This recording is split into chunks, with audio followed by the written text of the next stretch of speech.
বন্ধুরা, আজ আমরা শুরু করতে যাচ্ছি এমন এক জগতের জার্নি যেটা শুধু ফ্যান্টাসি না, বরং পলিটিক্স, ওয়ার, প্রফেসি, বিট্রেয়াল আর হিউম্যান নেচারের সবচেয়ে রিয়েলিস্টিক পোর্ট্রেয়ালগুলোর একটি।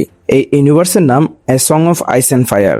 টিভি অ্যাডাপ্টেশন হিসেবে আমরা যেটাকে চিনি সেটা হলো গেম অফ থ্রোনস। কিন্তু একটা জিনিস শুরুতে ক্লিয়ার করে নেওয়া দরকার, গেম অফ থ্রোনস আসলে পুরো ইউনিভার্সের নাম না, শুধু একটা বইয়ের নাম। পুরো গল্পের অফিসিয়াল সাগা হলো a song of ice and fire. আর এই বিশাল ইউনিভার্সের ক্রিয়েটর হলেন none other than George R R Martin, একজন রাইটার যিনি ফ্যান্টাসি জনরাকে পুরোপুরি বদলে দিয়েছেন। 1991 সালের একদিন জর্জ আর আর মার্টিন হঠাৎ করে একটি ভিশন পান। তিনি ইমাজিন করেন একটি ছোট ছেলে স্নোই ফরেস্টের ভিতর দিয়ে হাঁটছে, আর সেখানে সে দেখতে পায় কিছু মানুষ একটি ভয়ঙ্কর ক্রিচারের মৃতদেহ খুঁজে পেয়েছে। সে ক্রিয়েচার ছিল একটি ডায়ার উলফ, আর তার পাশে ছিল কয়েকটি উলফ কাপ। এই সিনটাই পরে হয়ে যায় পুরো গল্পের প্রথম চ্যাপ্টার, যেখানে আমরা প্রথমবারের মতো দেখি হাউস স্টারকে, উইন্টারফেলকে এবং নর্থের কোল্ড অ্যাটমসফিয়ারকে। কিন্তু মজার ব্যাপার হলো, মার্টিন প্রথমে এত বড় ইউনিভার্স বানানোর প্ল্যান করেননি। তিনি ইনিশিয়ালি শুধু কয়েকটা চ্যাপ্টার লিখে একটা শর্ট ফ্যান্টাসি স্টোরি বানাতে চেয়েছিলেন। কিন্তু যতই লিখতে থাকেন, ক্যারেক্টারগুলো ততই গ্রো করতে থাকে, পলিটিক্স ডিপার হতে থাকে, ইতিহাস তৈরি হতে থাকে।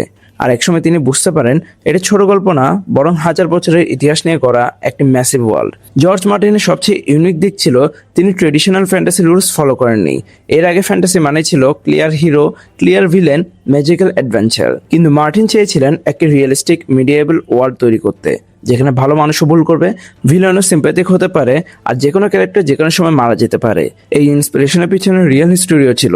বিশেষ করে ইংল্যান্ডের ওয়ার্স অফ দ্য রোসেস নামে সিভিল ওয়ার থেকে তিনি অনেক বেশি ইনফ্লুয়েন্স নেন। সেখানে যেমন দুইটি পাওয়ারফুল ফ্যামিলি ট্রনের জন্য যুদ্ধ করেছিল, ঠিক সেভাবে ওয়েস্টারসও বিভিন্ন নোবেল হাউস আয়রন থ্রোনের জন্য একে অপরের বিরুদ্ধে লড়াই করে।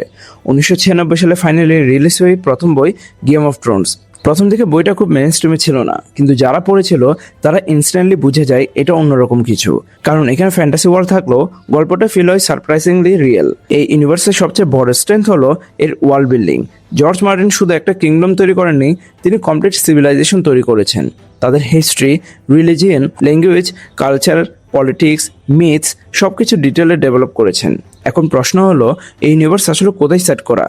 পুরো নোন ওয়ার্ল্ড মূলত কয়েকটি ম্যাসিভ কন্টিনেন্টে বিভক্ত।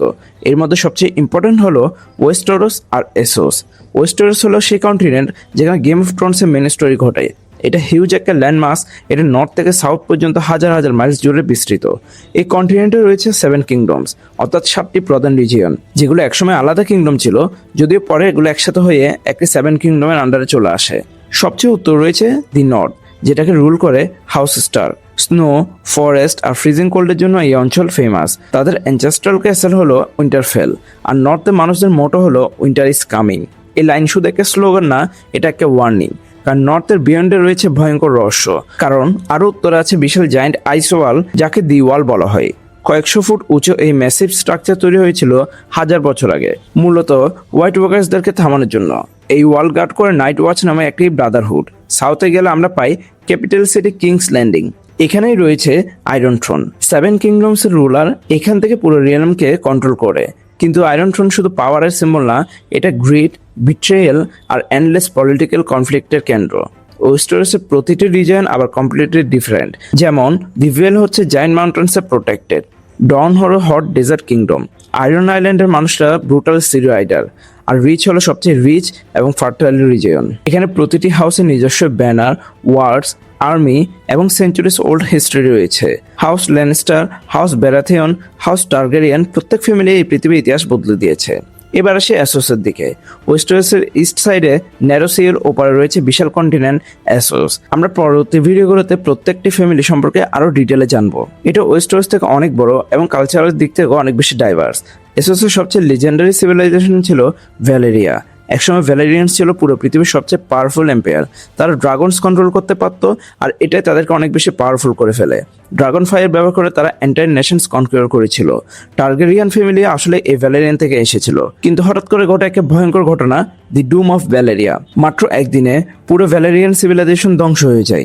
মাউন্টেন্স এক্সপ্লোড করে, সিটিজ কলাপস করে, আর এম্পায়ার ডিসঅ্যাপিয়ার হয়ে যায়। এই ডুমের কয়েক বছর আগেই টার্গেরিয়ান ফ্যামিলি ওয়েস্টারসে মাইগ্রেট হয়েছিল, আর সে কারণে তারা সার্ভাইভ করে। এসোসে আরও আছে অনেক famous city, Braavos, secretive bankers আর অ্যাসাসিনসদের city. Pentos wealthy merchant city, slavers bay যেখানে স্লেভারি বহু বছর ধরে সোসাইটি ব্যাকবোন ছিল, আর দথরাকি সি ভাস্ট গ্রাসল্যান্ড যেখানে হর্স রাইডিং ওরিয়ার ট্রাইব দথরাকিরা রোম করে। নোন ওয়ার্ল্ডের বিয়ন্ড, কিন্তু নোন ওয়ার্ল্ড এখানে শেষ না। নর্থের অনেক দূরে রয়েছে ল্যান্ডস অফ অলওয়েজ উইন্টার, এমন এক ফ্রোজেন ওয়েস্টল্যান্ড যেখানে মূলত হোয়াইট ওয়াকার্সরা অরিজিনেটেড করেছিল। ইস্টের ডিপ কর্নার রয়েছে আশাই, শ্যাডো ম্যাজিক এবং ডার্ক প্রভিসির মিস্টেরিয়াস সিটি। সাউথে রয়েছে সথোরিয়াস, ডেঞ্জারাস জাঙ্গল কন্টিনেন্ট যেটা ডিজিজ এবং মনস্টার্সদের জন্য ইনফেমাস। এই আননোন জায়গাগুলো পুরো ইউনিভার্সকে আরও মিস্টেরিয়াস করে তোলে, কারণ জর্জ মার্টিন সব প্রশ্নের উত্তর দেন না। কিছু রহস্য তিনি ইন্টেনশনালি আনআনসার্ড রেখেছেন যেন পৃথিবীটা আরও রিয়েল ফিল হয়। আর এটাই হলো গেম অফ থ্রোনস ইউনিভার্সের সবচেয়ে ফ্যাসিনেটিং দিক। এটা শুধু ড্রাগনসের ম্যাজিকের গল্প না, এটা মানুষের অ্যাম্বিশনের গল্প, পাওয়ারের গল্প, ফ্যামিলি অনার, রিভেঞ্জ আর সার্ভাইভালের গল্প।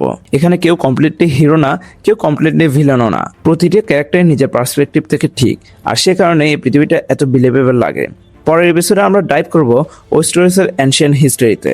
ফার্স্ট প্ল্যান্ট কারা ছিল, চিলড্রেন অফ দ্য ফরেস্ট কি, হোয়াইট ওয়াকার্সের অরিজিন কিভাবে হলো, আর হাজার হাজার বছর আগে ওয়েস্টার্স দেখতে কেমন ছিল। সো এটা ছিল গেম অফ থ্রোনস ইউনিভার্সের পরিচিতি পর্বের প্রথম পর্ব। আমি আরও অনেকগুলো ভিডিও আনবো এই সিরিজের উপর যদি আপনারা চান। সো বেশি করে কমেন্টে জানান আপনারা কি চান আমি আরও ডিটেলে ভিডিও আনি। আর যদি এই ভিডিও ভালো লেগে থাকে তাহলে আমার চ্যানেলে অন্যান্য ভিডিওসগুলোকে চেক করে নিতে পারেন, কারণ আশা করি সেই ভিডিওগুলো আপনাদের ভালো লাগবে। ভিডিও ভালো লাগলে লাইক অ্যান্ড শেয়ার করিয়েন, চ্যানেলে নতুন হয়ে থাকলে চ্যানেলকে সাবস্ক্রাইব করিয়েন। Thanks a lot for watching guys, দেখা হবে পরে কোনো ভিডিওতে।